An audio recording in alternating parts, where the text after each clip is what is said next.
I feel very, very blessed to be here with all of you. I've been very excited to come here. It's a blessing for us to all be together, you know? Some people couldn't be here. Some people didn't wake up today.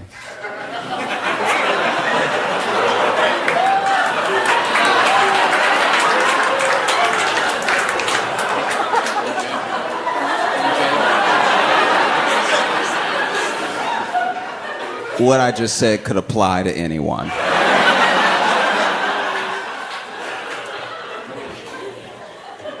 If you haven't heard, OJ has passed. Yeah, you can tell by the. You can just tell. Okay, this.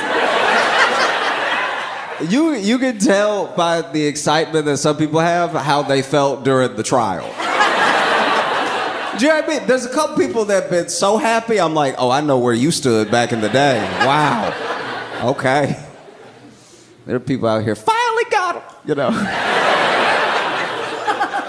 Which is crazy, because when you look at like OJ's feed when he was posting, there had been this rumor that he was actually in hospice care earlier this year, and then there's a video of him in his car, which someone is obviously filming the video, and he rolls down the window and everything, and he's like, hospice?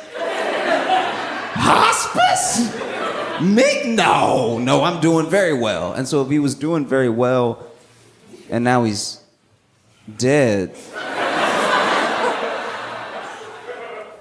Do you think somebody...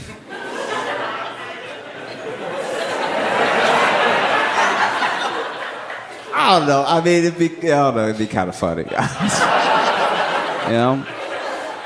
It just feels a bit weird, you know what I mean? Like he just seemed like one of those people that would just be around forever.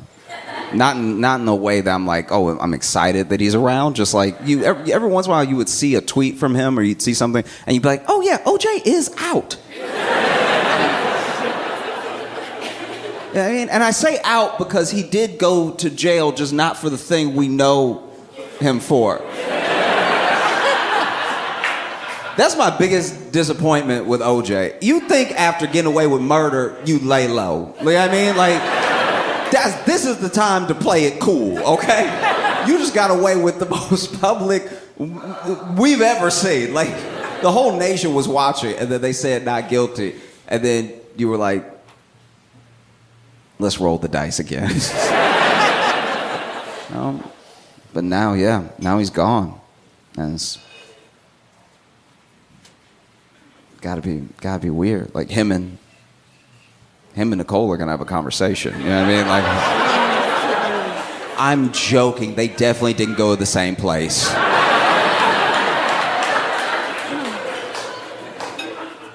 I've had like a journey on the internet as far as having it, right? Because I pretty much got internet the way that we have it now, and it wasn't even the way that we have it now when I was little. I got internet in like a all access type of way when I was like 11. So I was little, but there weren't things that I had before me. Like before, if you went back further than that, you'd have to like know how to code and stuff. 11 was when I could like get on the internet and type in boobs.com.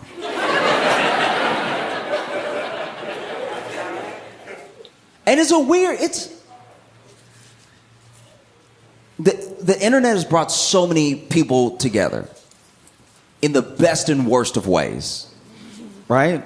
Because it used to be, before the internet, if you wanted community, you had to go out, you had to find your sort of like tribe of people, but on a more like, on a more mindful level, you had to find your people, right? And it was very hard. It was very hard for a lot of people with specific interests, and it was very hard for a lot of people who were struggling with specific things. That's why it's like from 2000 and on that like every type of struggle, it feels like, is known and talked about. Because, yeah, you might have a bunch of friends who have just never been through the thing that you've been through, but now that you can look it up, now that you can find people. And so message boards took off. Message boards were like this forum for everyone that believed in or liked the same thing. It was instant common ground, you know? And it was before the sort of like platforms really. So you didn't have to worry, like if you were on a forum about a video game that you liked, you didn't have to worry about anybody making fun of you for liking the video game. It's why we're all here. Mm-hmm. And so there was this real community that started up. And it's tough when you're a kid because you're so alone when you're a kid in a very specific way. Because as a teenager, you're going through all the things teenagers go through, but you're going through them specifically as you. So no one knows what it's like to be you exactly. And so you do feel alone, even if you're surrounded by people. But sometimes, because you can impose so much on this faceless type, this faceless text, you feel like the people on the forum get you. And so then you feel like, okay, if people get me, I must not be crazy. If people get me, I must not be completely wrong in who I am, right? And that's pretty much how you get incels.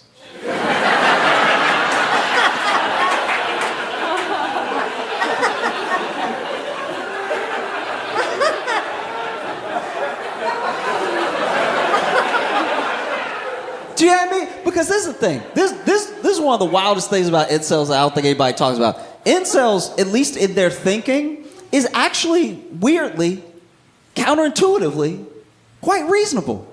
Because incels are like, no one wants to fuck me. And then the world is like, yeah.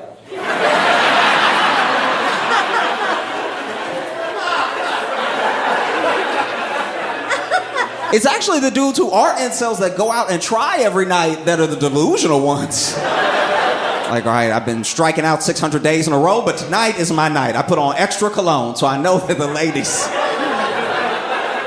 will be all over me. Oh, it feels weird. Even the lore of how things get started. Like I'm telling you what I heard. I don't know the full ins and outs of this thing. I'm just telling you the way that I heard it, which to me makes sense. Okay, so to the best of my knowledge from the stories that I've heard, one thing that I do find funny, and it's actually the same thing as like how cults start a little bit. So way back in the day, still in kind of the forum era, but we were starting to have social platforms where like anybody could get on. There were these guys who were all divorced, right? Like by and large divorced, or were not married, but like had some sort of weird situation. They couldn't see their kids, you know? And so then they banded together because it's a very specific pain, I would imagine, to not be able to see your kid as a dad. Because by and large, maybe because so many of us did do it this way, it feels more reasonable to do it this way. But a lot of people feel like, nobody really needs a dad.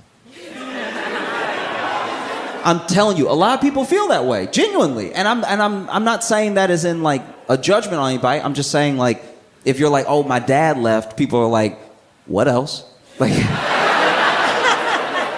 what I mean? It doesn't carry the weight it would have carried in the 50s. Your dad left? You know what I mean? It's like, my dad's not around, and people are like, yeah, so any other revelations? Like, and so I think that sometimes when there's almost an expectation like that, then people who do care, who can't be as involved as they want, feel a very real pain. And they were the only people who understood each other. So they would talk and they would talk and they would talk. And where they messed up, like if I had been there back in the day, if I had been in that forum, what I would have said is like, just careful with the name. The name makes everything. Because then they banded together as like a group, and they were like, let's try to get some laws passed so that we can like see our kids, you know? It feels like family court is against us. And so then they called themselves men's rights activists. And I was like, bruh. You should have said dads. Dude, dads would have cooked. We'd be like, dads that want to see their kids? Protect these men. Protect all 8 of them. You know what I mean?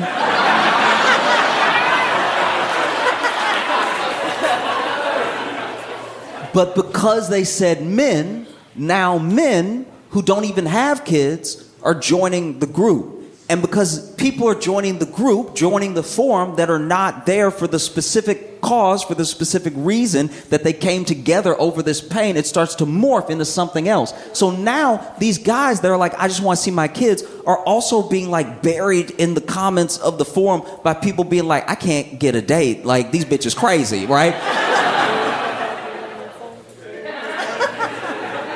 And so ironically, a lot of them, not all, but a lot of them, maybe they were angry. Maybe they were going through a divorce. Maybe they were bitter at their ex-wife or women in general for not being able to see their kid. But they could also see what was happening, right? They could see like what this thing was turning into. What used to be a genuine support group is turning into like a weird, it's just a weird hang.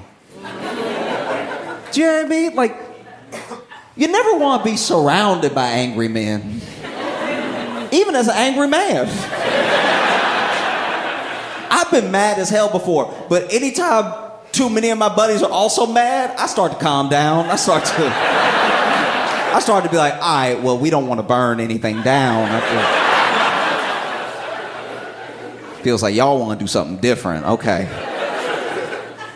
But yeah, it started to happen where like, be like, you know, couldn't get the visitation that I wanted. I feel like the judge hated me when I walked in. And instead of more comments underneath like that, I've had that experience. And don't give up. It's not over. There's always things that you can do. Hey, just try to work it out with her. You know, you can get more visitation with her permission. You know, like things that were genuine support started to be buried by like, man, these bitches want whole meals. You know what I mean? Like, I can't believe they want you to take them out and pay. This shit is crazy. And then eventually, some of the, not all, but some of the earliest members of the forum are like, I started this thing because I'm trying to see my kids. And a lot of y'all seem crazy as hell. And I want to see my kids. So I'm a bounce. And so then, just like that, it was kind of gone. Like the heart of this thing, the reason, the sort of nugget that brought it all together had disappeared.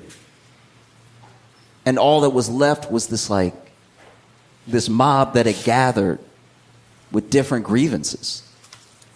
You know? And that's how you get red pill stuff today. Do you know what I mean? Because the thing about red pill that's so appealing is that anyone telling you it's not your fault is probably going to get your attention. It's one of the most, it's honestly one of the most appealing arguments someone can make. If you're unhappy with your life and they come to you and they say, hey, none of this is your fault. Even as a defense mechanism, you're like, I'm listening, all right? And even red pill in and of itself is like starting to like eat itself. Because there's no basis around what it's really about. It's not really about community. It starts to just become this weird thing, you know? Like I've heard some of the most insane arguments ever. And I don't even think I'm thinking about the stuff you're thinking about. You're thinking about the surface level. I'm talking about deep. Like when a red pill podcaster really starts to cook. Like, I can't believe y'all out here having kids. That shit, y'all having kids, I don't know. Just something about like you had a daughter? That's gay, dog. Are you serious? You had a daughter? You had a daughter? That shit gay as hell, for real, man. That means you cum girls. Pause, dog. Nah. We ain't doing that over here. Are you serious?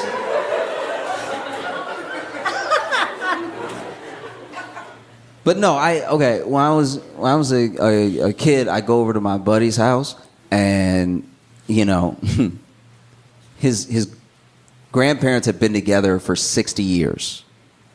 That's a long time. 60 years of marriage, by the way, not knowing each other, not being cute. 60 years, right? Their fights were epic. They were. Their fights were amazing. You know, because at 60 years, you let it all out. You know what I mean? Because at 60 years, you just say what's on your mind, because what are they going to do? Leave?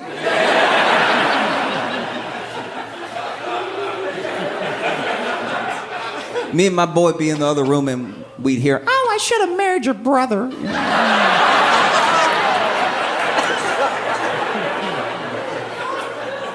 And he was like, "Oh, okay, then my brother want to blow his brains out. All right."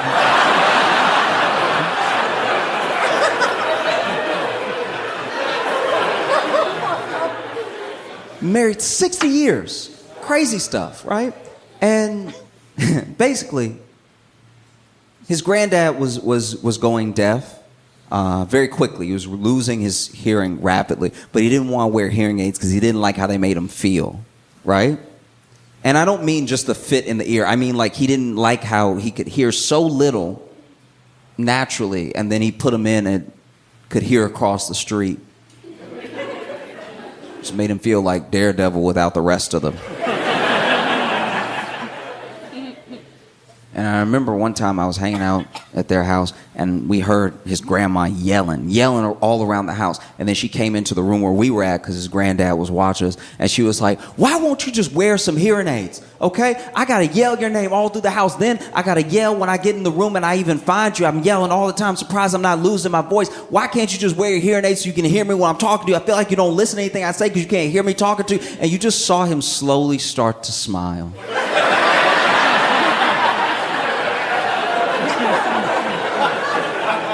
It's honestly the most boss move I've ever seen in my entire life. This dude was like, "I will go deaf if it means I know peace, all right? I have no problem." And one time, I was over at their house, and his grandma was watching us. And we were being quiet. So I don't know if she was saying this to us or to herself, but out of nowhere, she broke the silence. And she was just like, that nigga hear me.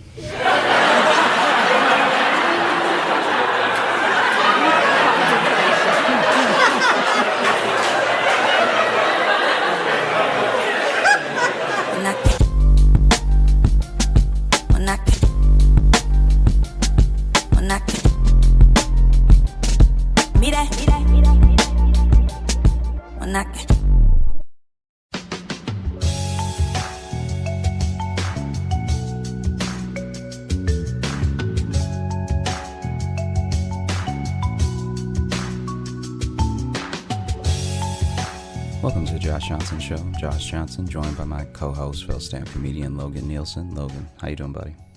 I'm doing well, man. How are you? I'm doing all right. So I'm in Sacramento right now, and I went out with some comics after the show, and one of the comics had, I believe, was his girlfriend with him, and we went to a barcade, right? And barcade closes. We leave the barcade, and almost immediately, this was such an awkward set of events. So basically, I'm talking to another comic, and the other comic and his girlfriend are standing behind me, and it's just a big group of us, right? And so then this guy, I hear some, like, not yelling, angry yelling, but some yelling behind me. And then as the guy's past me now, the comic that I was with, who's standing next to his girlfriend, like, you're good, just go, you're good, you know, whatever, right? And then the other guy kind of keeps talking and then walks fully into a pole and then bounces from walking into the pole into a bush, right? And okay, and the real other pinball situation. Yeah, the other guy's like, "Hey, you good? Just keep going, right?" And so then I ask him, because I was almost about to say something of like, "Yeah, you know, it happens, man. Like, it's all right, whatever." Right. And then I turn around and everyone's trying not to laugh. I'm like, what happened just now? And they tell me that guy was trying to catcall his girlfriend. Okay. Okay. But he clearly didn't want to do it when he was too close because he passed them. So he didn't start Okay. catcalling, I guess, until he was running distance away, because it's very clear they're together, right? Right. Yeah. And so then he's so busy catcalling that the guy is like, "Hey, you're good, just keep walking." Like he was like just trying to get rid of him, right? Right. But then he's like still so focused on catcalling while his head is fully turned that he walks into the pole and then bounces from the pole into the bush. And so I'm glad I said nothing, because in my head, I thought he was trying to make that dude feel better about walking into a bush. Mm-hmm. And so then that's why I was almost like, hey, yo, it happens to me too. Like, it's all good, man. Don't be embarrassed. It's okay. But what was really happening... I was in a bush earlier. Don't worry about it. You're doing great. What was really happening is that he was getting shot down by the girlfriend. The other guy was like not getting upset, but he was just like, hey, you should probably just keep walking. Yeah. And then he walks into a pole and then into a bush. And for me, I don't know how to describe it. Maybe I'm just one of those people that like genuinely assumes everyone moves to the world like I do. And so then I just saw a guy. I forgot he was connected to the yelling that I heard before. I just saw a guy walk into a pole pretty hard. Mm-hmm. And then walk into a bush as he tried to recover. Right. And so for a second my heart went out for him, and then I was like, oh, you could have avoided this entire thing. Right. Because I almost thought they knew each other, because it was like, hey, you good? Yeah, you good? Like, because he's being cheery about it. So it's right, he's not like, hey, you good? Keep moving. He was just like, you good? Yeah. I mean, but this ties again into what we were talking about last week with how these situations just find you. Well, also and right just there, even be in a group. Be in a group and the situation will find you. Be in a group in that, but also, like you said, maybe that's part of it too, is your perception of it is always a little different. Because right away you were just like, oh, another silly cartoon man in a bush. Yeah. No, it's also one of those things where I'm starting to like when we were out and that happened, I'm starting to see how situations pop off, because the guy was also, the comic was like, one of the reasons I was just trying to get rid of him as soon as possible is that in this area, you never know who has a gun, Yeah, sure. And I was like, and by this area, you mean America. Sure. that goes for any space anywhere. And I'm not going to lie to you, man, it did get me thinking. Almost immediately, it got me thinking about how like if you were embarrassed, like if I walked into a bush mm-hmm. and I had a gun, I think that just to like, a gun is such a social reset that I think that if I walked into a pole and then a bush, I think I would just fire off the gun, because then everybody's forgetting that I walked into a pole and then a bush. You know what I mean? It's almost a gun is almost, except the opposite of that Men in Black stick that makes people forget, because once you pull the gun out, no one remembers anything before the gun. It's just true adrenaline, So if you had your fly down and somebody was like, oh, hey, your fly is down, and you were super embarrassed, you really just need to pull a gun out, and then like no one's thinking about your fly anymore. This would just be a good place for maybe a quick legal disclaimer of, this is a satirical podcast. You should never pull out a gun to solve any situation ever. Josh Johnson or other employees of the Josh Johnson Show do not believe you should pull out a gun. But if you had a gun, mm-hmm. If you had a gun and then somebody was like, there's spinach between your teeth, and you were just like, oh God. Fire one into the ceiling. I mean, a gun is a social reset. Is like I don't know, like a Nirvana lyric or something. That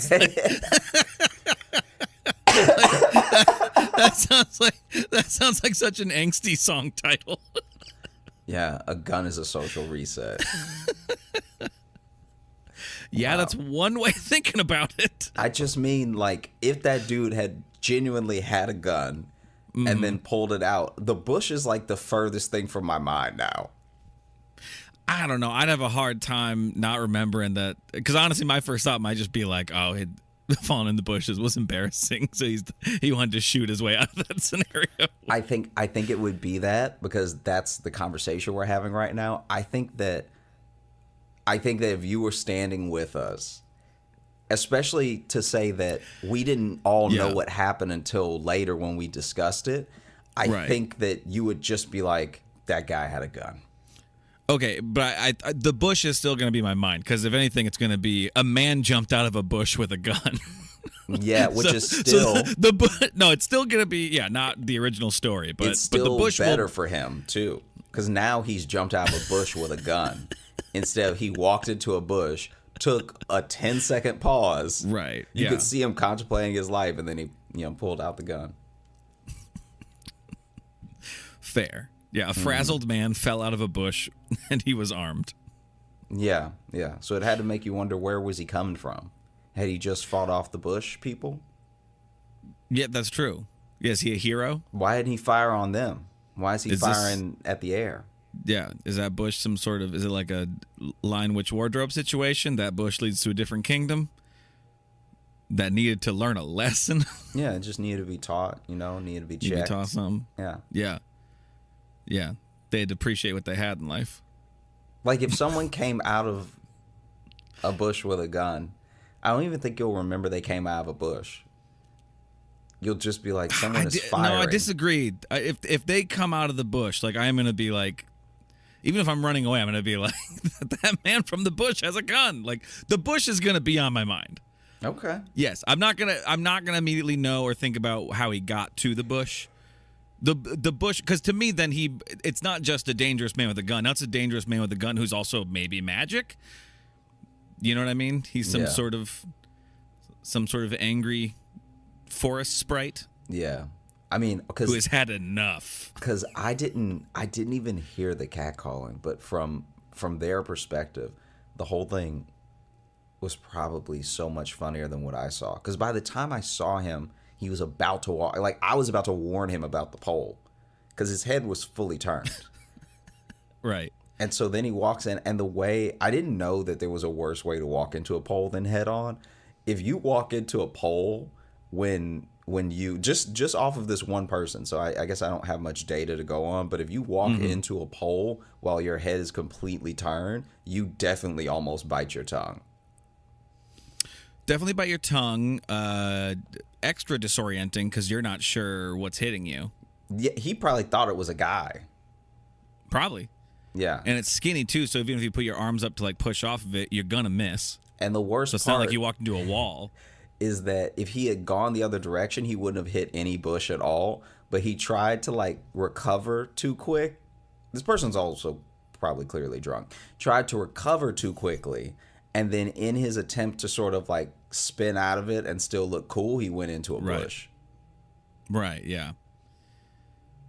And then he tried to spin out of that and make it look cool. And then he fell into something else. He tried to roll off of that. Cool. Yeah. Fell into a manhole. Yeah. All the while screaming, "It's all good, shorty. It's all good."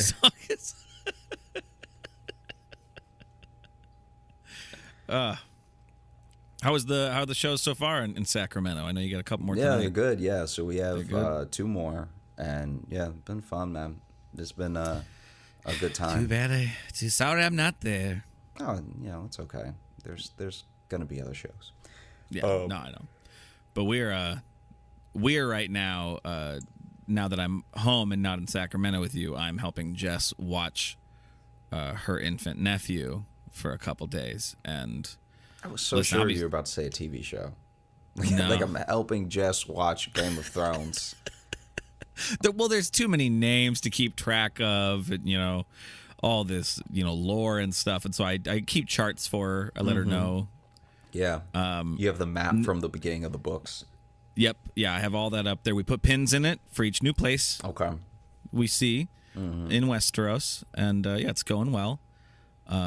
She's having a hard time, keeping the Starks separate, but that's fine. She'll get there. Yeah. I got flashcards for her. We're going to work on that tonight. I've started Game of Thrones now, and I am at season 5, episode 3. Oh, did you never watch it before? No, I never watched it before. Oh, I thought you watched it when it was on. No. I'm glad that I didn't, because my friend who loves it, read the books, loves it, right? Right. He is like, once you get to season 6, just stop. Yeah, that's true. You're getting like, the really? warning. And he was like, yeah, anything past season 6 just ruins everything because it's so hard to follow. It technically doesn't make sense. And because in your head that this is a studio thing, not a story thing. Yeah. Because HBO rushed it. Like, that's the other thing about letting stuff like that go public is like, they apparently they went to the author of the books and just in a general meeting about more seasons and renewals and all that stuff, asked him how many more seasons there were in the story, like if it were to play out the way it had been playing out. And apparently he said 3, and I guess that was too much because they want Star Wars. And so, well, but that's not HBO. That was the creators. The creators. Sorry. Weiss and Benioff, because HBO wanted to keep going, and Martin wanted to keep going. They all wanted to do 10 seasons.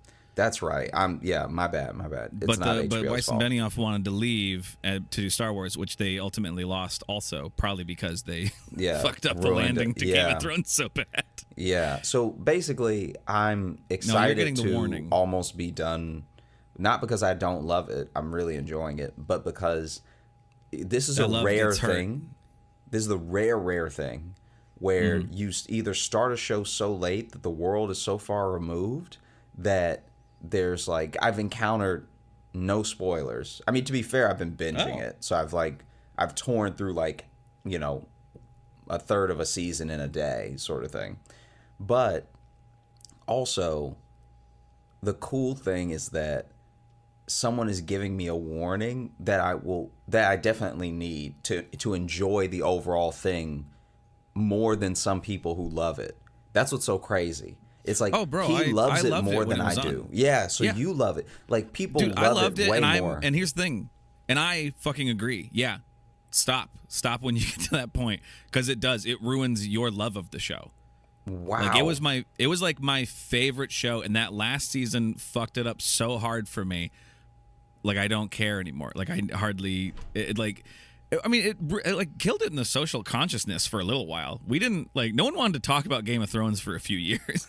You know what's also funny about that, but what's almost good about that in a sense is that that's why I'm not encountering any spoilers, because everything. What's crazy? So I remember we were all so mad we stopped talking about it. Yeah, I remember being on tour early on when it was ending, right?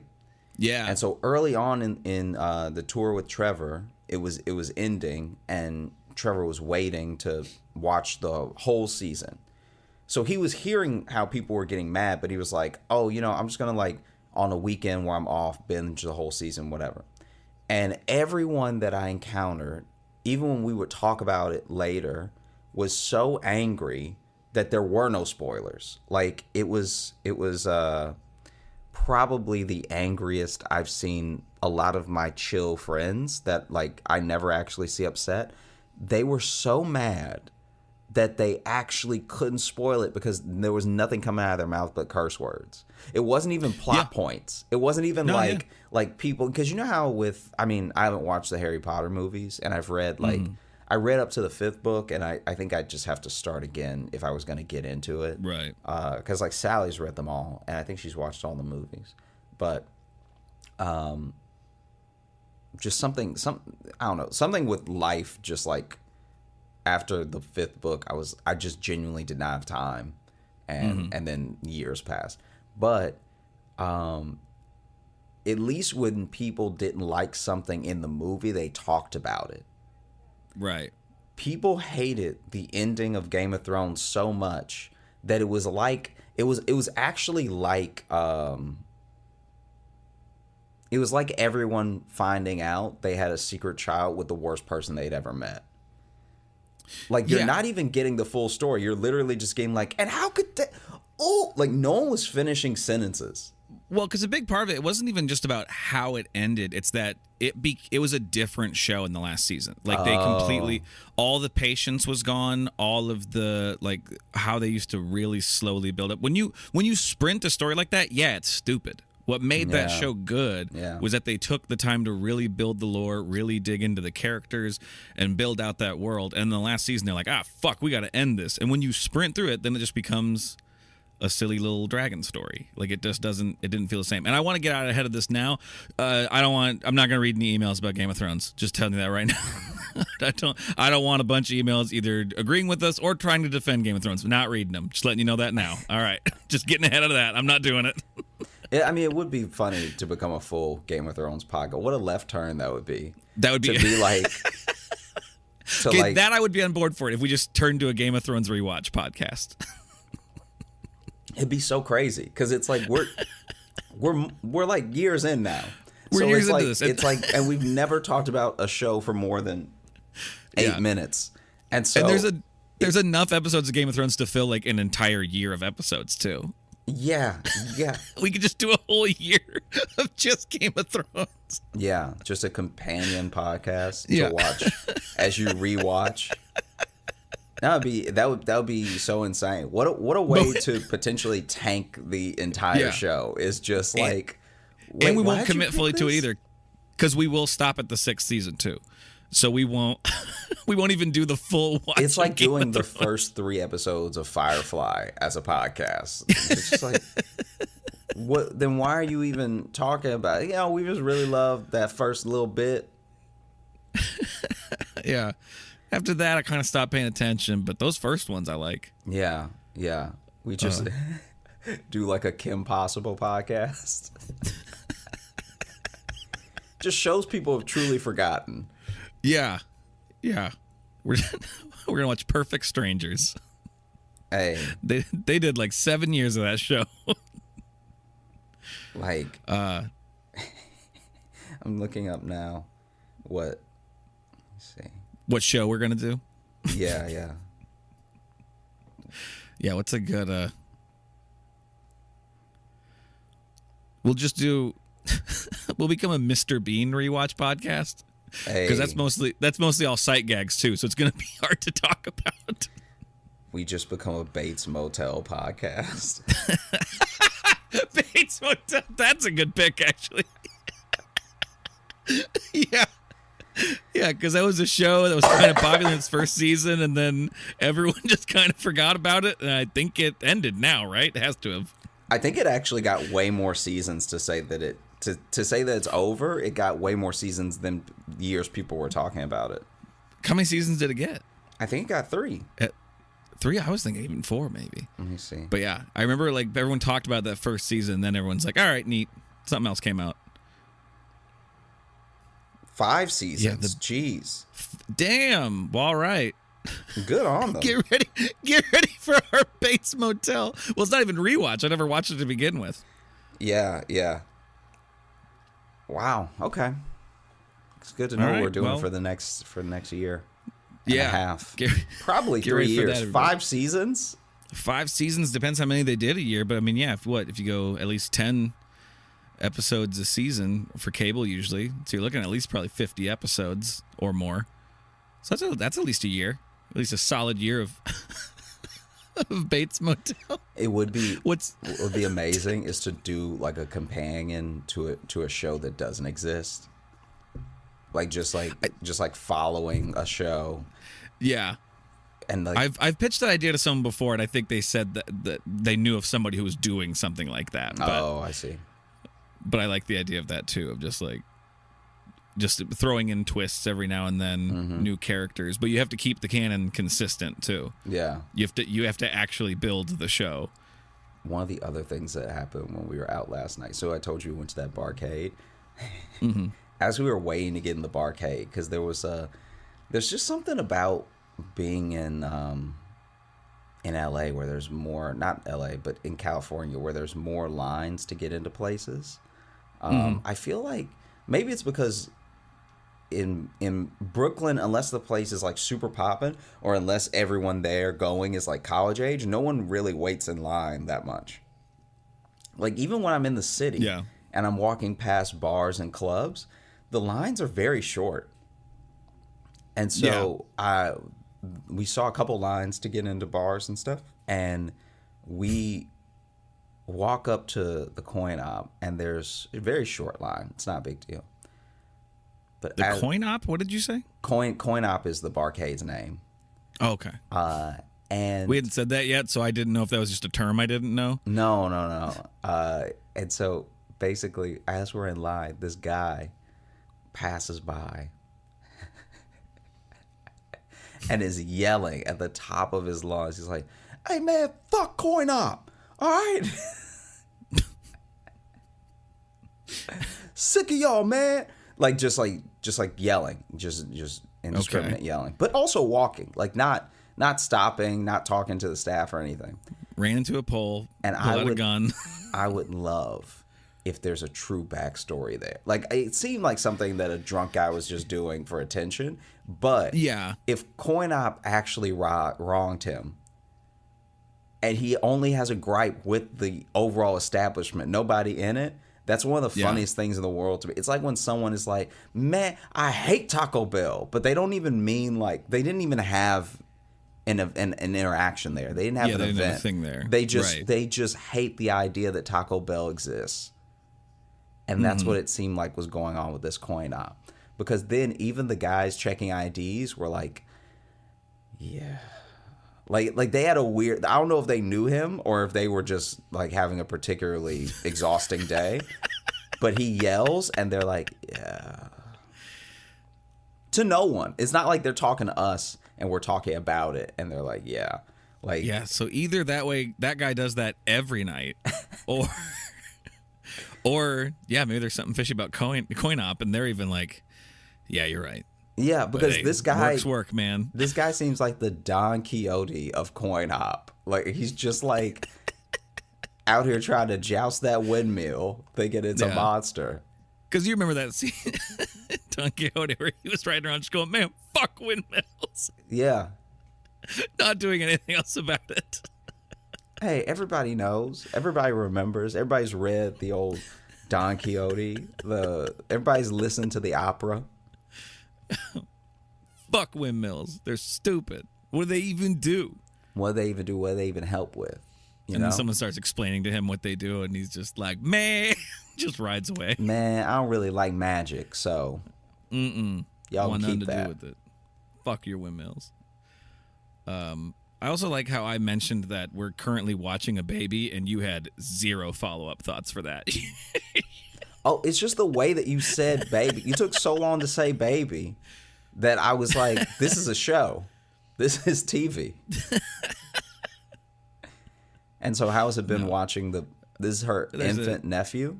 Yeah, he's a toddler. He's a little under 2. Okay. I mean, I'm exhausted. And I'll be honest, I've hardly done anything. But just... Like keeping you up, or what's No, not even. Just having a child around just gives you a level of anxiety where it's your responsibility to keep it alive. Okay.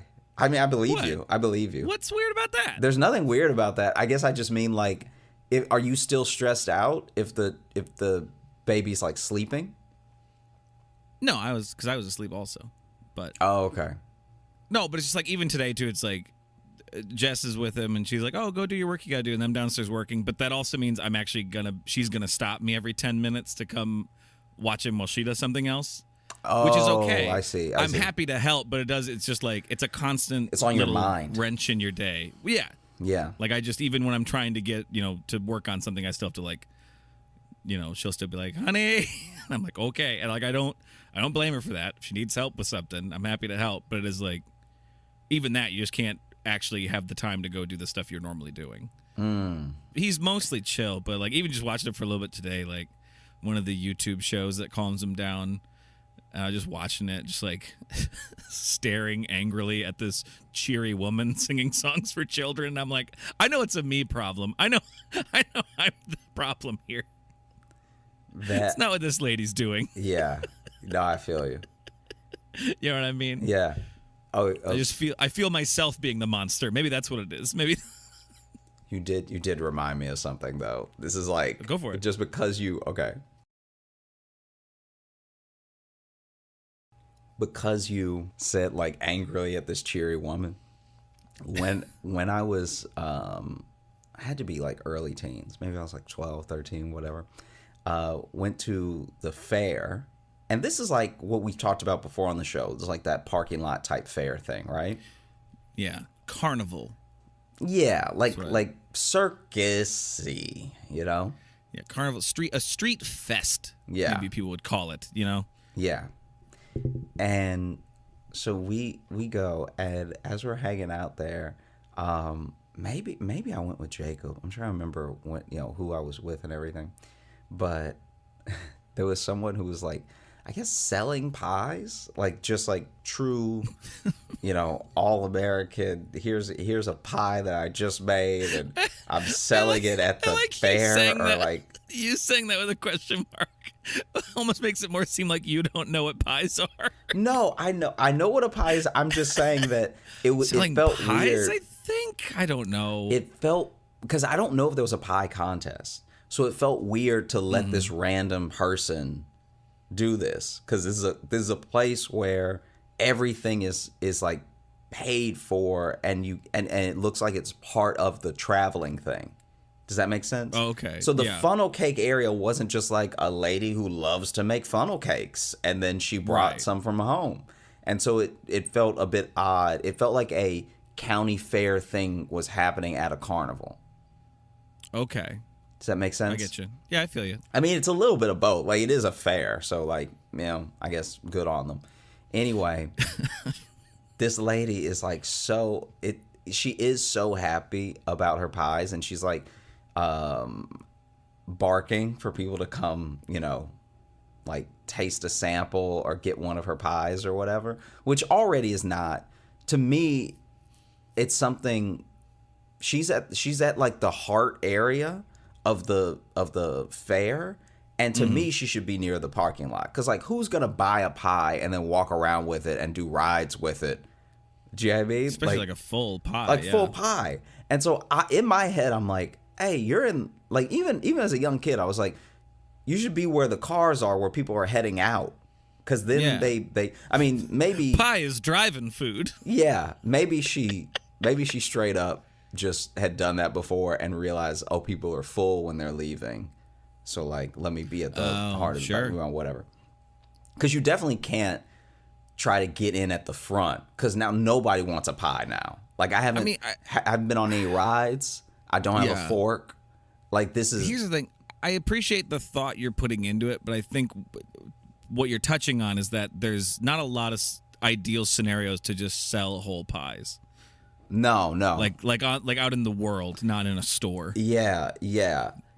And there's too many variables. There's too many variables. It's just too messy, It's too messy. It's a cumbersome treat. And so and so she's like barking for people to, get the pies. And I think where she was near the hammer, where like the test your strength hammer. Yeah. Okay. So she was over there. So a lot of people were already gonna try, and maybe she planned that. Maybe she wanted to be where an attraction was that was gonna get a lot of foot traffic. But she's clearly getting on everybody's nerves, like hardcore, because she doesn't have a lot of slogans. So it's just the same thing, and she's yelling, and it's just the same thing over and over, right? Yeah. So even as you're in line to play the sledgehammer thing, you hear this woman like 52 times. Okay. It's just it's too repetitive, and what's happening is she's yelling at every person that passes instead of every so often. Because let the sign do the work. A sign is silent yelling. You know? Yeah, sign is social yelling. A gun is a social reset. I'm just saying, if you see a billboard, someone sign else is a plate. might have screamed. They might as well have screamed. For the effect that it has on you. And in fact, we should do that to create more jobs. Let's get rid of billboards and just put a guy up there. I mean, it's going to take several guys. Even better, more jobs. Yeah. This is my platform that I'm running on. And so, basically... No more billboards, just loud dudes. Basically, as she's getting on everybody's nerves and everything, this woman that's like from another booth and that she just has some other beef with walks up, and her demeanor totally changes, right? So she goes from like chipper, happy, everything, just like stone face, like ready to swing. It looks like, you know, like I didn't. You ever see someone without knowing them? You see someone and then you see a change in them that's so fast you didn't think they'd be capable of it. Yeah. Like anyone who's yelling, like because that was other thing she was doing. She was yelling the like types of pies that she had. So she's just like rhubarb, pecan. Like it was just, she had come up with a little rhythm for it, and it would have been cute to hear. Sounded once. like she was going to say pecan twice there. Yeah. I mean, I'm sure. Rhubarb, pecan, rhubarb. It's like she's got two pies there. Yeah, rhubarb, pecan, rhubarb, chocolate, pecan, rhubarb. But she had this like little rhythm to listing all the pies, you know? Right. And so you see someone doing that with like a chipper face, and then when someone else walks up and their face just drops, right? So she over here, pecan, rhubarb, apple, chocolate, like, and then just nothing, right? Right. And then her and the other lady have words that are kind of quiet, like they're not yelling at each other or anything. But then pecan, rhubarb, pecan. Rhubarb, pecan, rhubarb, apple, cherry, rhubarb, pecan, rhubarb. And then they both just turn into pies.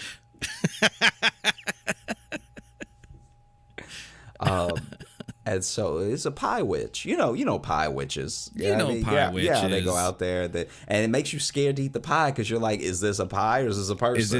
Is this a pie witch? And so then they're, quietly talking and everything. And then the lady, this shouldn't make me laugh as much as it makes me laugh. But then the lady who walked over, who is having words with her,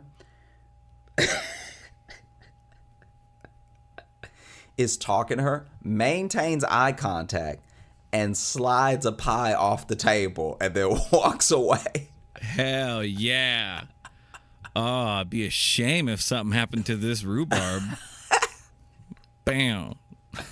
We've been talking about for social a fee, resets. Hey, social ransom. Yeah. All right. I would hate for something to happen to this pecan rhubarb chocolate. Perhaps for a small fee, we'll make sure you get through this carnival and or festival safely. Well, I already paid the fee for the booth. No, this is different. Nah, this is let's just say we're not with the festival. Look, let's just say I don't want anything to happen to those beautiful pecans, all right? Yeah. Sure what'll happen, Bruno, and then he does the hammer thing. He's been waiting in line the whole time. You think he's been waiting in line for the hammer test, and he's just been waiting with this guy? He's been waiting for the threat. So then this guy's been off to the side waiting for him to get to the front of the line to go do the threat. Also, pie goes all over them. Like, pie goes all over everybody. But yeah, she just slowly, and the way okay, this is like a cat. This is the other disrespect about it. She slid it off so slowly that the other lady could have saved it. Like, she maintained eye contact, but her hand is like, and then she's whispering. She's like, rhubarb pecan. It's still on the table when it's here. Like she didn't pick one that was at the edge of the table. She slid a pie from like the middle of the table. She had to take a step She had to do a little, like traffic jam with the She the had pies. to take a step to slide this pie all the way off the table. Did the pie lady just not notice that she was pushing it? I think the pie lady was getting so pissed that she was just like, you ever get so mad that you don't She was react? just tunnel vision. Yeah, she was just tunnel vision. Like, and it just, what I'd like to believe they were whispering is just like, I'm going to slide this pie off the table. I'm going to slide it off the table. Oh, you better not do that. Oh, Don't do that. I am going to do that because I don't like you and I don't respect You let go of my pie. and I don't Let go like of my pie. pie. And I don't like You don't what do you that. do with your life. How dare you? All My right. pie's so good. And now don't do it's it. off the table. Now it's off the table. I didn't want you to do that. Now there's grass in your pecans. Enjoy. Finally, another ingredient. Enjoy your ant pie. Bitch. It's ironic because I'm the pie ant.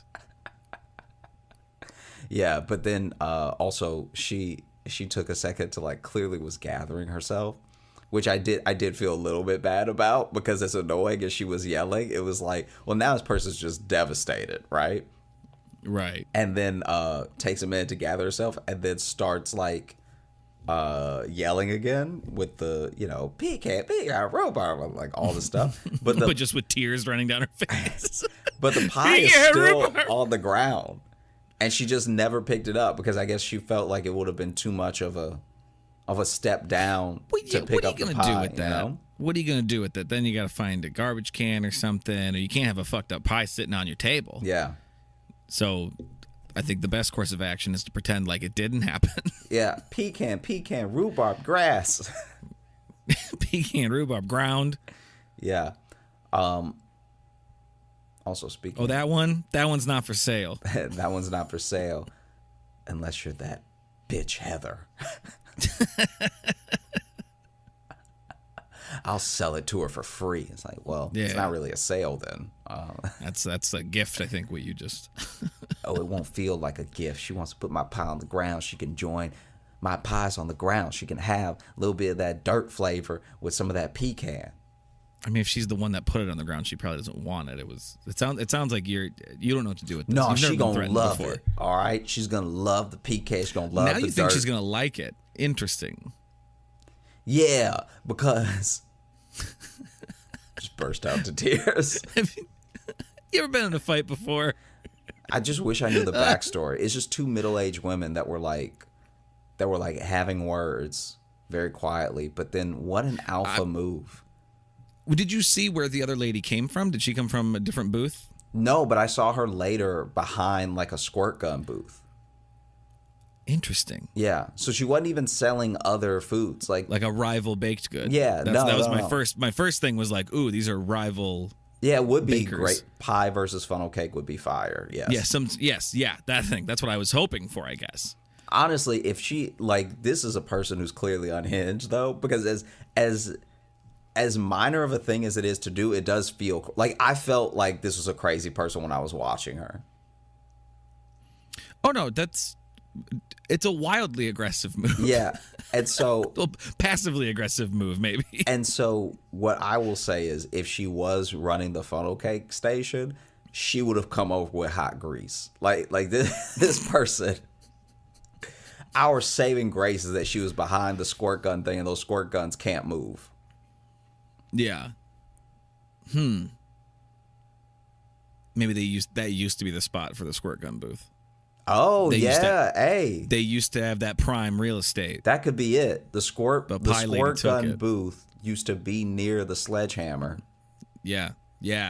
So it was great back and forth money of people waiting for the hammer. They'd come over to the squirt gun, vice versa. And now this pie lady messed the whole thing up. And no one wants these damn pies walking around a carnival. Unless you're going to have a pie throwing game. Yeah. This is games. This is the game row. Yeah. Make a game out of this pie. And I got a new game for you. It's called ground pie. I got a new game for you. It's called Do You Have the Balls to Stop Me While I Slide a Whole Pie Off of Your Table? Because also, look, this is the other thing, and I don't know this woman's situation. I really don't. So I can only make fun of it so much because I'm sure there's a logical, maybe she had a van full of pies, but she did not have a lot of pies at that table. So by sliding a pie off the table, you took out like a fifth of her inventory. Really took down Dude, part of her. there weren't that many really pies her on the stock. table. So either she had already sold a bunch or she wasn't selling any, so she didn't bring any. Yeah. Because the fair is for the whole weekend. Yeah, and maybe she doesn't fully understand fairs, and she doesn't think that clowns are a part of it. They think clowns just come to it. And she's like, you know what, clowns love pie. You know what I Pies and seltzer water. That's what I have. I didn't even see how much the pies were. I would love if just to cover her costs. Yeah, just to cover her costs, each pie was $200. Like every slice of pie is full $200. And you said this is by the entrance. No, this wasn't by the end. No? This is in the heart of the In fair. the heart of it. Yeah. Okay. That's why I was like, Yeah. this doesn't make any sense. Like, why would I buy a pie and then ride around? But even the entrance isn't really like there's. I don't know. I'm just not. When would I want a pie? A full pie? That's what I'm saying. The closer to the exit where the parking lot is seems like the best place. That's the best, but the best is still not good. Yeah. You know what I mean? I'm still buying a fucking carnival pie. Also, we got pie at home. Okay. We got pie at home. Yeah, I want the pie that a bunch of people have walked by and coughed on. And Yeah, someone's definitely farted on that pie. that's where I want to get my pie. Yeah. In a place full of of old machinery and old games that have been touched by 9,000 people a year. Yeah. That's where I want to get my baked goods to take home. You know what I like sprinkled over my pie? Rust from the Ferris wheel from on high. Yeah. It's why when you go to a carnival, you want deep fried stuff, because then you at least know nothing survives that. So this food might be nasty, but at least it's clean. You know what I mean? No germs survive that frying process. Tell me I'm wrong. I feel like that's not quite I feel like you could still have dirty grease. I feel like You can still have dirty grease, but so clean might be a stretch. Definitely burned. These germs are scorched. yeah, it's clean nasty. It's the cleanest nasty you're gonna get. Yeah. Okay, so look, this thing, you may even need to cut this because this may not be funny to anyone but me. But Usually means we're gonna talk about it for a while. you know, like an ick, like when you get the ick and stuff. Are you talking about that in like the terms of the terms of your stand-up joke? How you do it? Yeah. Just like how Okay. how you get the ick when you like someone, but whatever. See, 'cause that was something I learned about because of your stand-up bit. I didn't know it was a thing people were talking about. Yeah. Whatever. In case you don't know what the ick is, it's when you like someone. In this case, actually love someone, but then they do something that's so it's such a turn off for you that you don't see them the same way, and you get the ick, and you either. I mean, sometimes you still continue on and then fall in love anyway, but almost always you just stop being like attracted. That's why it usually happens on the early end, because once you love someone, it's very hard to get an ick that is, because an ick is also innocuous. It's not like something obviously horrible and huge, Right. you know? But you're saying when it happens later, you're less likely to like end the relationship, is what you're trying to say. Yeah. Because I had an ick recently with Jess, actually. Oh, really? Yeah, because she said bagel instead of bagel, and it was a real. Was there something in her mouth? No, she just straight up said it. Just straight was like bagel, and I was like, that is. And here's the thing: I've heard her say bagel before too. So this was just a mistake, or does Maybe, she but then think that it's pronounced either way? I don't know. She got real close to when she said milk the other day, and it really sounded like milk with like an E, and I was like, "Hun, what's going on here? Are you okay?" Yeah. That's wild. It's not like some of them have come out of nowhere. Yeah. It's one of those things where you're like, hey, we should go to a speech therapist together, just together to like see if we're still saying everything the same, and feel good about how we pronounce things and stuff. Yeah. Let's just set it, let's set what the pronunciations are. Let's agree together. Does your tongue feel like a tool or like it's in the way? Yeah. Yeah, you feel, is there a lot of turmoil going on in there? Mm-hmm. I just want to know. Because we can sort that out. Yeah.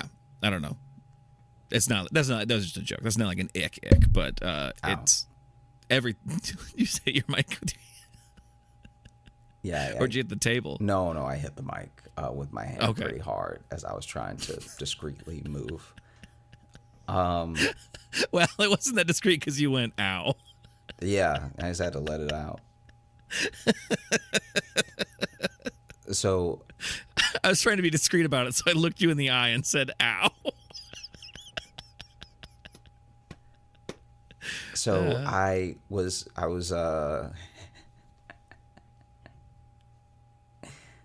like when you do a show and like when you do a show and the audience is like just tipsy enough where they're not fully making sense. Even when you ask more questions, it's not getting any better. Yeah. So I just asked this random couple what their ick was, right? And I still don't know who did it. It was a man and a woman sitting together. And I had asked the man, but then the woman spoke up. But then it sounded for a second like she was talking about herself. But then it seemed like maybe the guy had done it.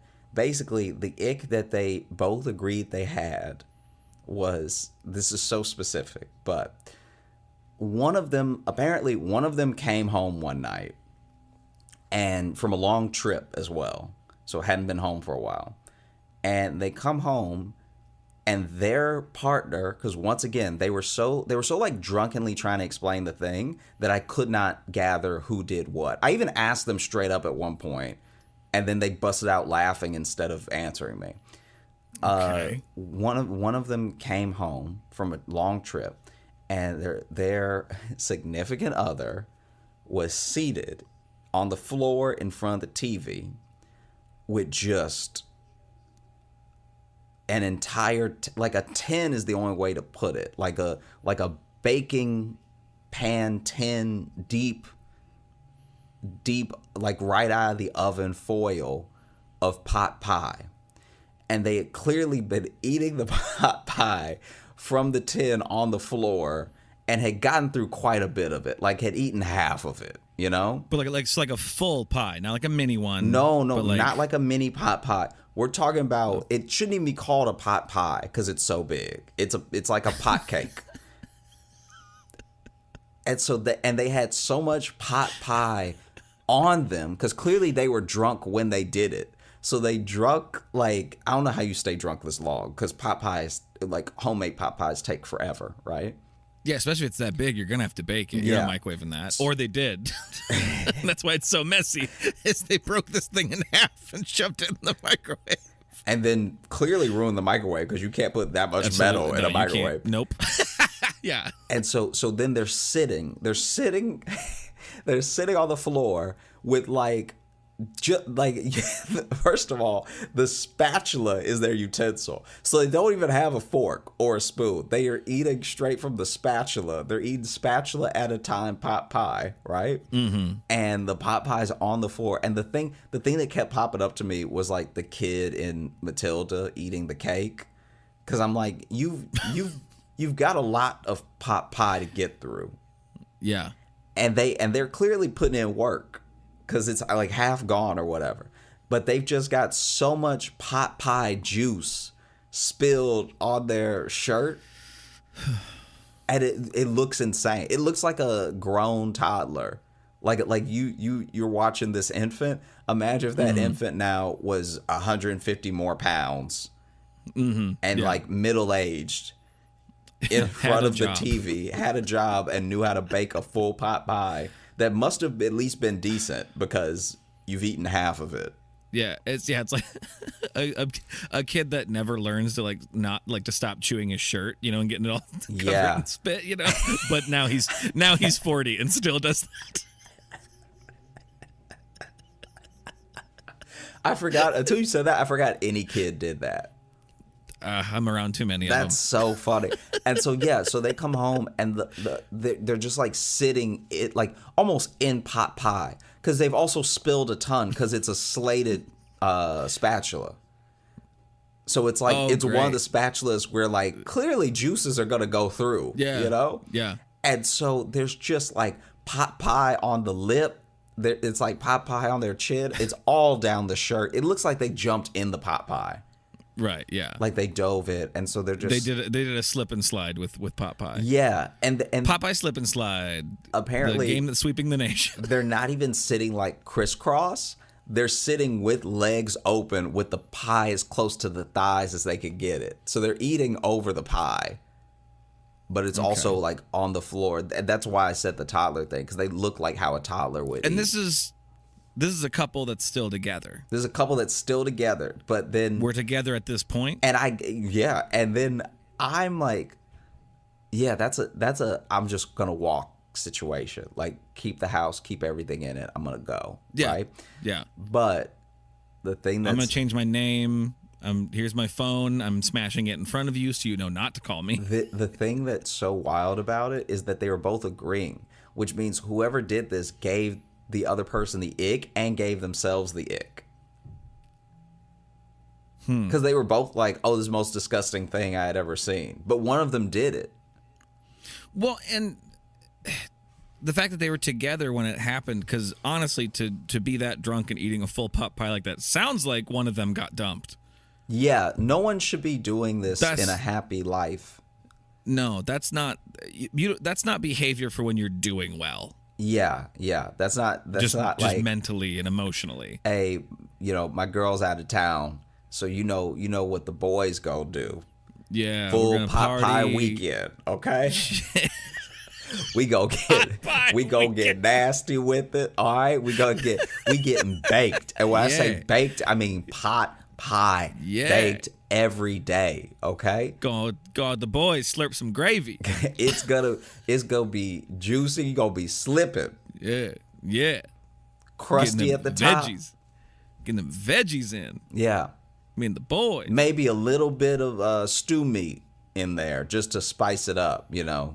Yeah, just like Grandma used to make. Just the like OG bro. Just like Grandma used to make, except way too much that Grandma never made. She did a reasonable amount.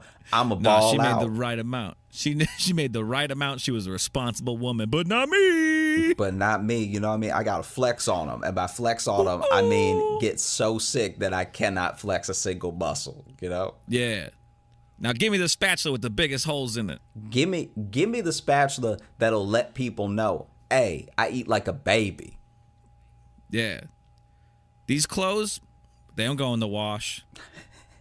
They go in the fire. Yeah, not my lucky shirt, okay? Nuh-uh. These clothes will not be saved because it's about to get so crazy in here.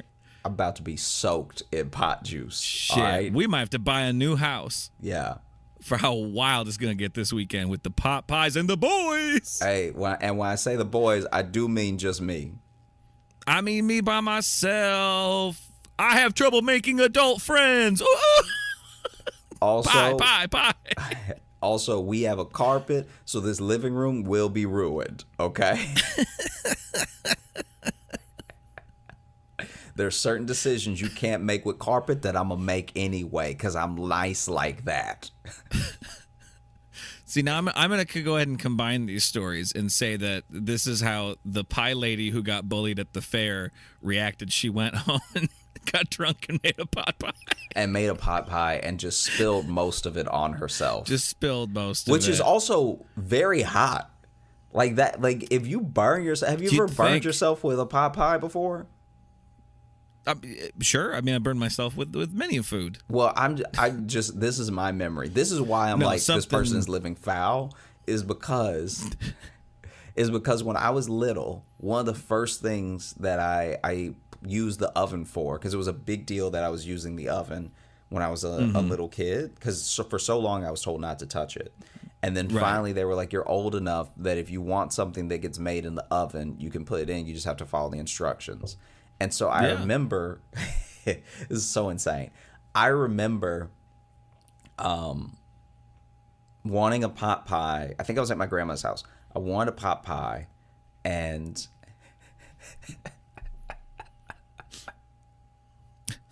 this is so dumb. I wanted a pot pie, and they were like, follow the instructions. So I followed the instructions, and they were watching over me as well to make sure I was like doing it right. Preheated the oven, got it to 400, took out the pie out of the box, undid the film, everything. Like, and then, you know, put the pie in. I was feeling like a big boy, right? And then, you know, the oven. Gonna clip that audio to use later. The Feel oven like a big boy. didn't have a timer on it, or at least the timer didn't work, so I had to keep time myself. So I was watching the clock because the clock said in 20 minutes the pot pie is going to be ready. And it was a little mini one, right? And so I'm just watching, and every so often I'm even having like panic attack is a strong word for it, but I'm even having moments of like freaking out because I'll be watching TV. And then remember, I haven't checked the clock in a while, so I'm like, oh, did I miss it? You know what I mean? Like, because I want the perfect golden brown pot pie to prove that I could use the oven. You know?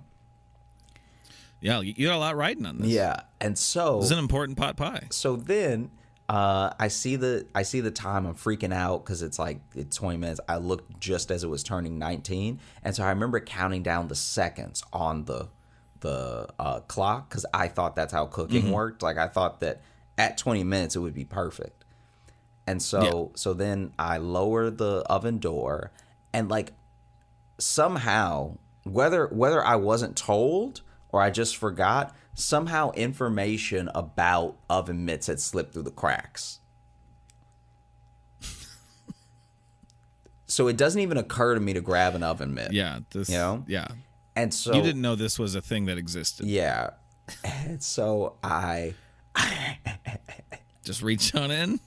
I reach in and grab the pot pie, right? Now the pot pie's tin that it's in is like a foil type aluminum, you know, around it that it cooks in. Yeah.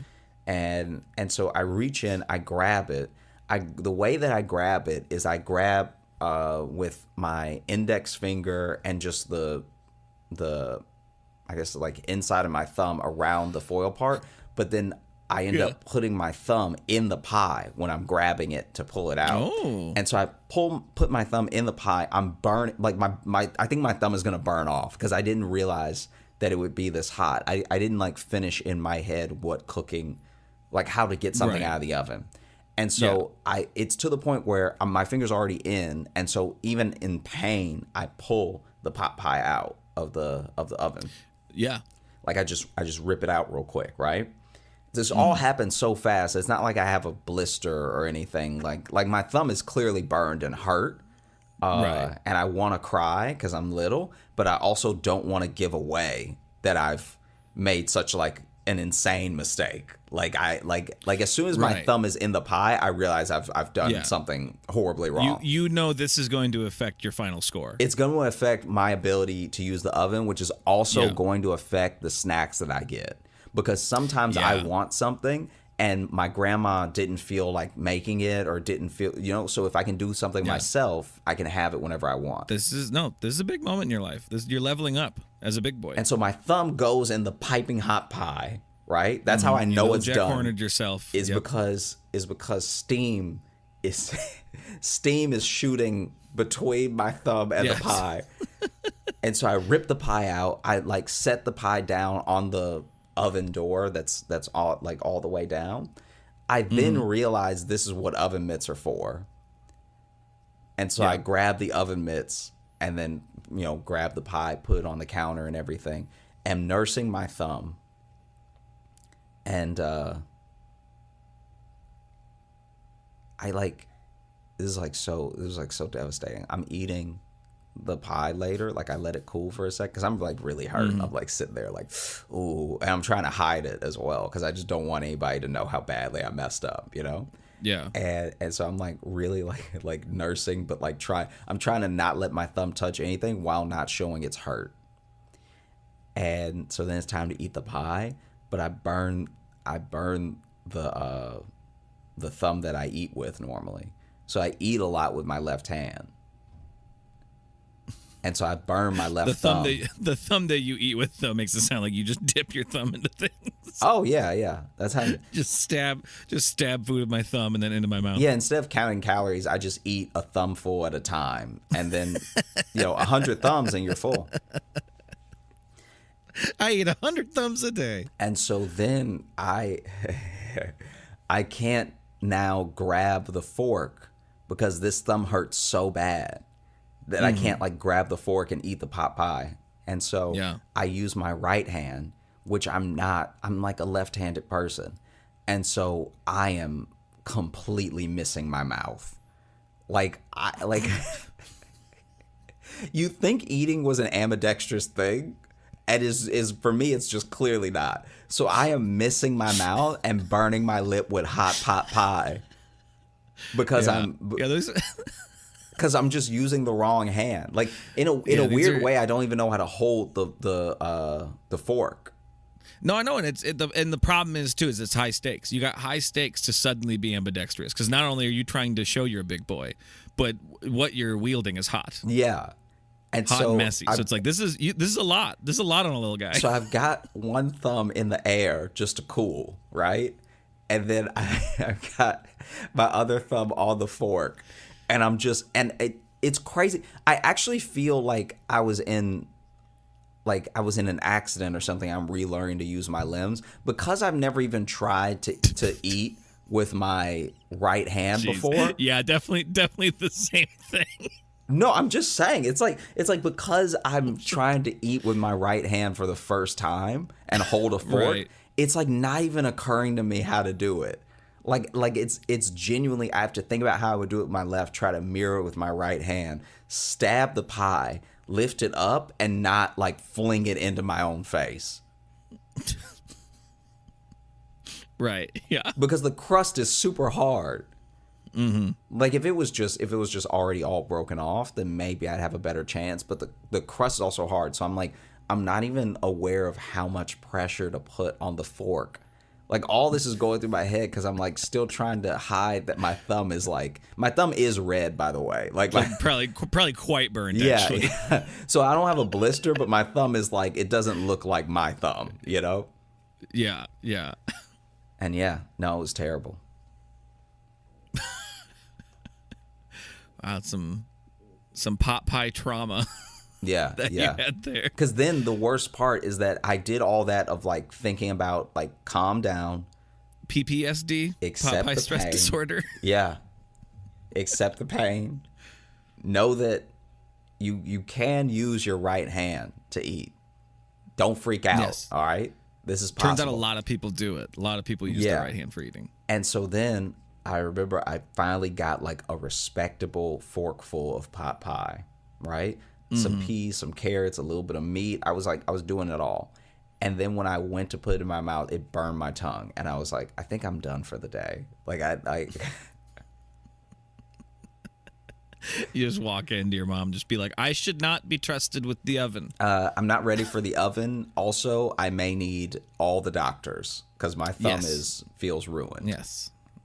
I don't know if you can see my thumb bubbling. But that is part of why I think I should not be trusted with the oven. Thank you for this experience. Which I'm sure was really just to give you a break.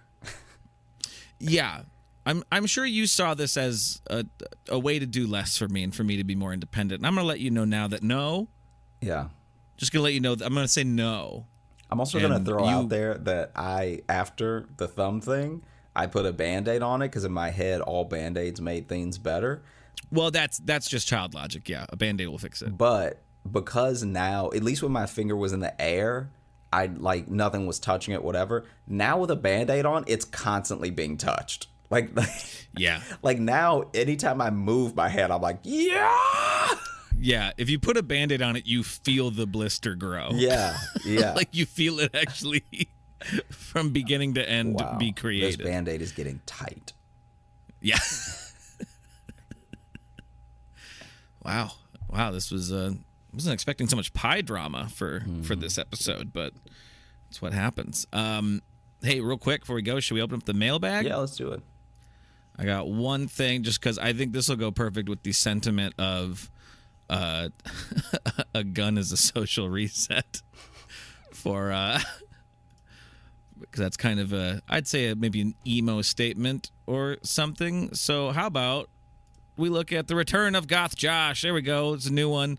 This is from Mike, and it's it's post-apocalyptic Slender Man Goth Josh is what we have. So this one here, look at that. You look badass in this.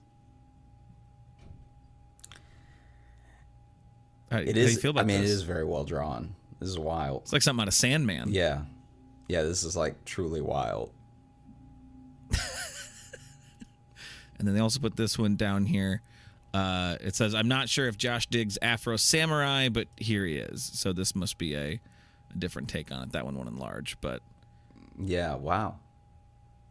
Wow. So there you go. A couple different... We'll put those in the video, probably post them on Instagram. But thank you, Mike. Thank you, Mike. Those are both very cool. Those are some gnarly Goth Joshes / Samurai Joshes / post-apocalyptic Slenderman Joshes. Yeah, that the other one looks like straight out of Samurai Jack. Like, I don't know if I'm a good guy or a bad guy, but I'm in it. Yeah. Yeah, you're a mysterious figure in the distance watching them or something. Wow. Yeah. Thanks, Mike. And thank you for listening. Well, we had a great time recording. I hope you had a great time listening. Thanks so much for listening to the show. If you're looking to catch up with us on any of the socials, you can find me at Josh Johnson Comedy on Instagram, TikTok, and YouTube, where we post clips of the show. You can also find me on @JoshJohnson on Twitter and Josh J Comedy on Facebook if you still use it. And if you're looking for Logan, you can follow me on Instagram at Logan M. Nielsen. And if you want to get into the mailbag like Mike did there and send us stuff, joshjohnsonshow @gmail.com. You can also get in the mailbag by leaving us a 5-star review on Apple Podcasts. And if you want bonus stuff, you can join our Patreon, patreon.com/JoshJohnsonShow. We have bonus podcasts and video stuff and access to past live shows. And speaking of live shows, we have one coming up October 16th. It's a Sunday at 6 p.m. Eastern time. We are doing another one. I can tell you right now, I already plan for that one since it's our October live show. The teased several times throughout the show, the creepy ass dolls that that Jess has in our house are probably going to make an appearance at this coming live show, much to mine and Josh's chagrin. Chagrin's one way to put it. We hope you join us for the virtual live, but also that you have a great rest of the day into your weekend. All right? Hey, thanks so much for watching. Please like and subscribe. It really supports the channel. Hit the bell notification because apparently it's the only way YouTube will tell you that something happened. And just tell a friend. That's the biggest thing you could do. Just tell one person in your life that you like, maybe you don't like, that this video happened to you. We release the podcast every Thursday on all the podcast apps, so you should find us there and subscribe on those and comment and leave reviews and whatever on all of them. And also, if you want bonus stuff, you can join our Patreon, patreon.com/JoshJohnsonShow. We have bonus podcasts and videos and stuff there, and we'd love to see you.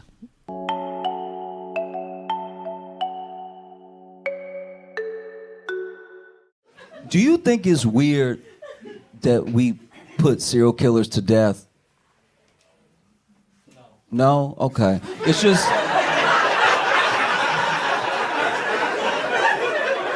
No, just hear me out. I only ask because somebody got to kill all them, and it's usually the same person.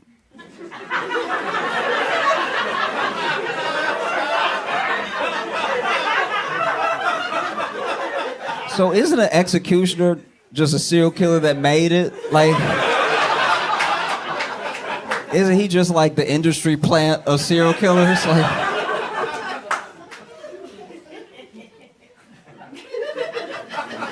maybe not. I'm just asking questions. Okay.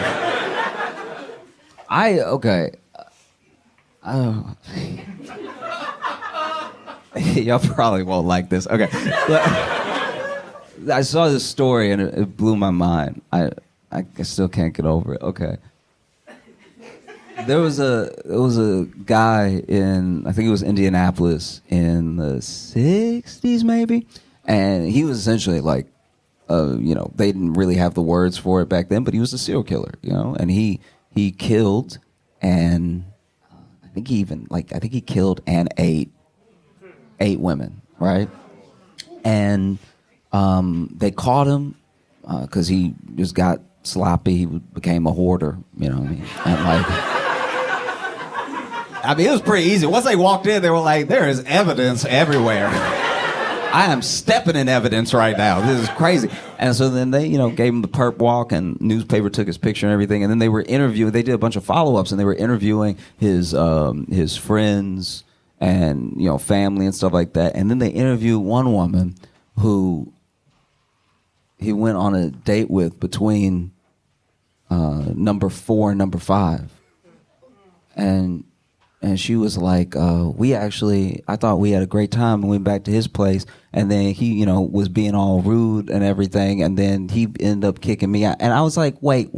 As I was reading it, I was like, is she mad she didn't get eaten?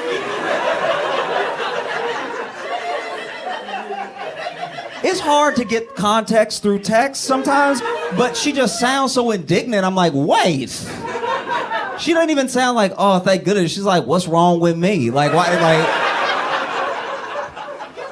all right, I'm delicious, okay?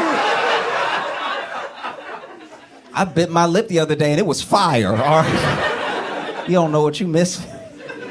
But yeah, she said that, went back to his place. They were chatting and everything, and then I don't know, he just, all of a sudden he was all rude and stuff, and then ended up being like, I think it's best if you just go home. You know what I mean?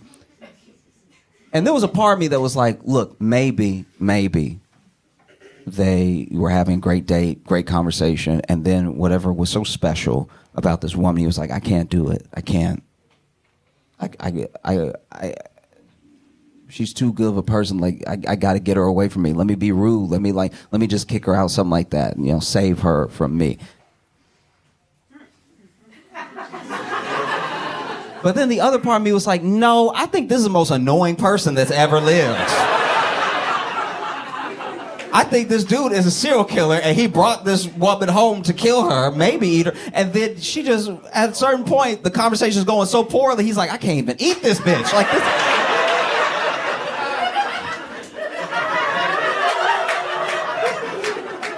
Like, showed a picture of her kissing her cat on the mouth or something. He was like,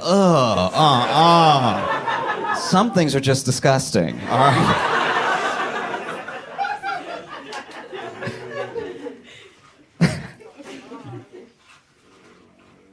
Sometimes I really worry badly that we're like, as people, that we're lost.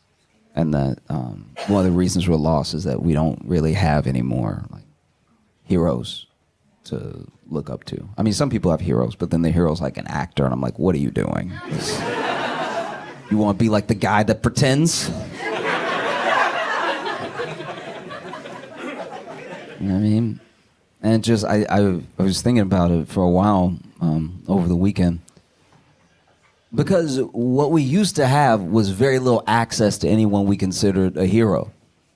And because of that lack of access, if you really wanted to know about this person, if they became famous enough in their own lifetime, there'd be a person that came, a writer that came and followed them around for years, maybe decades, and then they wrote a biography. And we didn't even give a second thought to how biased it probably was, or how much the writer may have come to love this person. We were just like, okay, wow, what a great human. But that's the problem. I don't even think that everyone makes it seem like Gen Z or Gen X or like millennials, all this stuff like that are so different. I don't think we are. I think every generation of people has always been hopelessly human. And now we just see all of it. That's what's so scary now, is that there are great leaders that may not get the chance because we already saw them not be like worthy. You know what I mean? We find out a lot of the stuff we find out about people now that we think are great after they died. And now we see all the stuff, we see all the mistakes happen in real time, and it makes people harder to follow. Do you really think you would have followed MLK if he did the Tide Pod Challenge?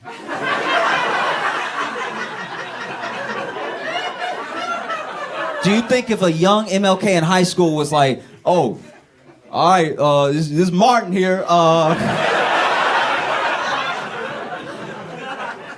We about to see what it do.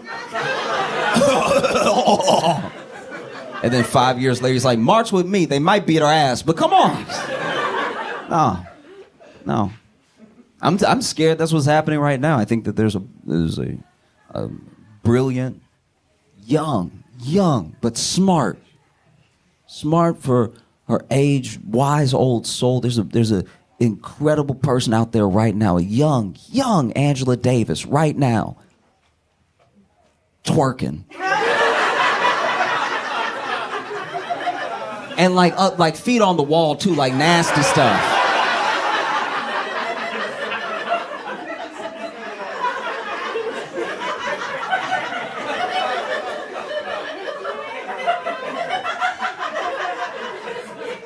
And then 20 years from now, when she's ready to lead a revolution, there are going to be people that are like, this you?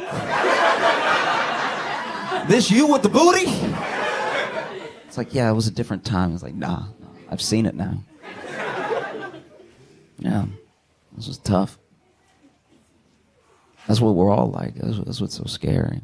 It's like, that's why it takes so much faith to follow a person, but it's hard to have faith when you've just been exposed to all the stuff. I'll tell you what, I was in a TSA line behind someone. I won't say who it was, but it was someone who I respect very much for her work, right?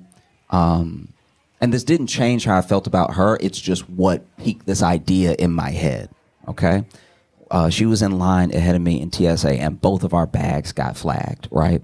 And so then they were doing her bag first, but I was standing kind of like near her because my bag was next. And I was like looking at my bag being like, what did I do? You know what I mean? Because when they flag it, you're like, I don't own a gun or anything, so like, what could this possibly be? And it's always water. It's water every time. It's water every single time. It is water. But in my mind, I'm like, okay, there's no way I could have let my box cutter fall into my backpack. And also when your bag gets flagged and you're just like black, you do just start wondering what could happen. You're like, all right, but could somebody have put something in my bag while I wasn't looking? Or like, start adding up the jail time and everything. So I'm standing next to her, and then they open up her bag, and there's a buzzing, and so the guy is like terrified, right? Because as soon as he unzips the bag, because at first he's like chill, he's like that deadpan, like, are there any sharp objects or things that could hurt me when I put my hand in? She was like, no, and then she's like staring at the bag while he's unzipping it, and then there's a buzzing, and the buzzing is like really strong, and it's buzzing so hard. Now he has to look, and he's like, do you know what that could be? And she's like, no, I have no idea what that could be. And she's like, my alarm is on my phone. I don't know what that could be. And so now this dude, and this is where you could tell that TSA doesn't get trained. They don't get trained for the bad stuff to really happen like that. And so then TSA, this dude over here, the bag is right here, right? This man puts a back foot, he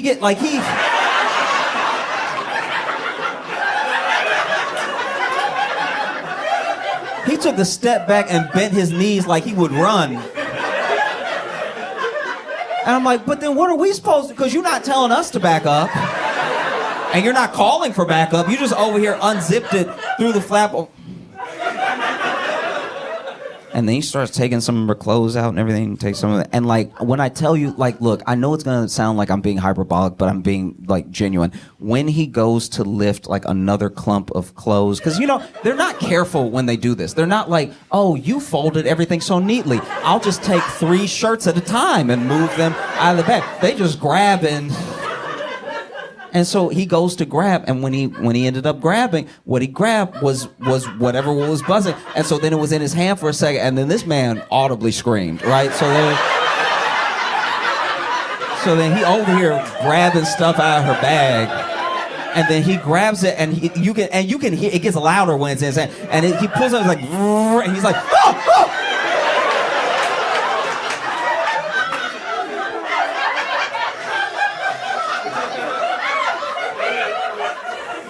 And then this vibrator went to town on that table. I've never said, because it wasn't, okay, I don't know how she used it. This seemed like, maybe I'm just vanilla, but I wouldn't be able to handle something like this because it was jumping on. So it wasn't just moving along the table. It wasn't just. This thing was fully like.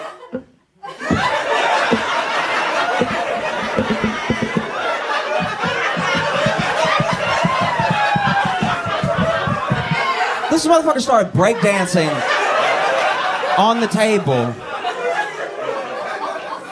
And then she was like, oh, that's my, he's like, I know.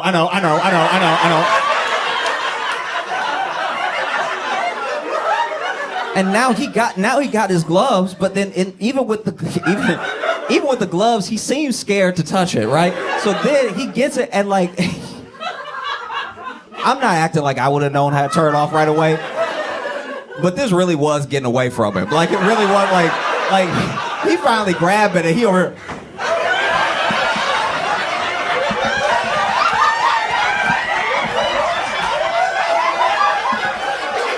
I've never seen someone try to do police brutality on a bike because he tried to she tried to choke the life out of it. And then he finally accidentally turns it off. And he breathing all hard like.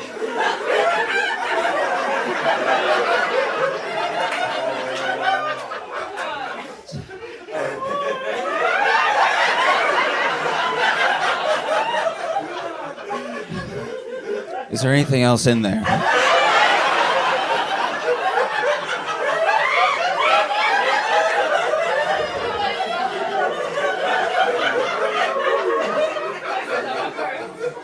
And she was like, no, that's the only one. And he's like, all right, you're good to go. Puts in, then and it did make me laugh at the moment. Like, so not only did he put it back in the suitcase, but then he really like put her clothes back like he was trying to kill it. Like he was.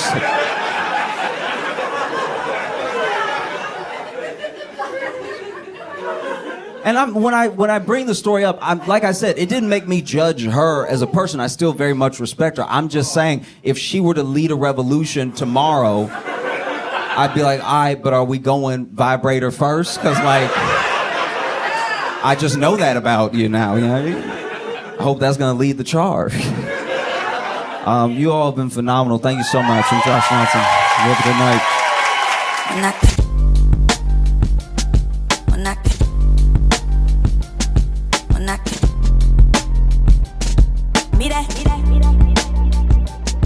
When I